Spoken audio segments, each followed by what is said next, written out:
Prešovský samosprávny kraj čakajú na jeseň voľby, ktoré môžu výrazne ovplyvniť nielen regionálnu politiku, ale aj rozloženie síl pred parlamentnými voľbami. O post predsedu kraja zabojujú tri výrazné politické mená: súčasný župan a predseda KDH Milan Majerský, europoslanec hnutia Republika Milan Mazurek a minister investícií Samuel Migal. Milan Majerský, ktorý vedie Prešovský kraj od roku 2017, otvorene priznáva, že výsledok regionálnych volieb bude dôležitým odrazovým mostíkom pre ambície KDH na celoštátnej úrovni. Odpich do národných volieb sú tieto komunálne a regionálne voľby.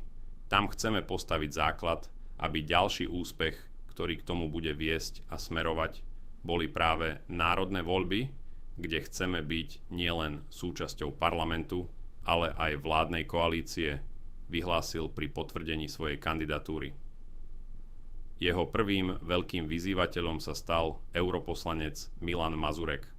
Kandidoval už v župných voľbách v roku 2022, keď skončil tretí.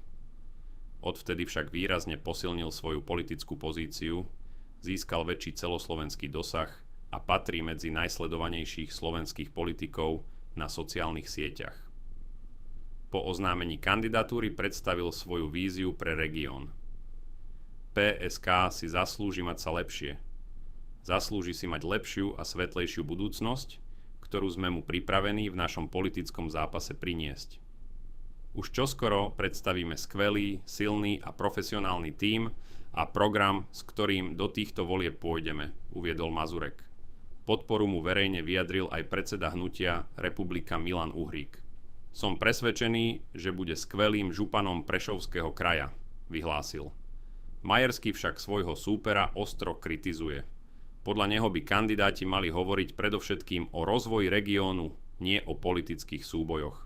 Do predvolebného boja navyše vstúpil ďalší silný kandidát, minister investícií Samuel Migal. Kandidovať bude ako nezávislý a svoju kandidatúru oficiálne oznámil začiatkom mája.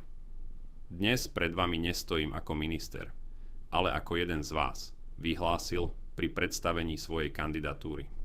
Migal zároveň očakáva podporu zo strany premiéra Roberta Fica. Ako člen a nominant vlády Roberta Fica prirodzene očakávam jeho podporu.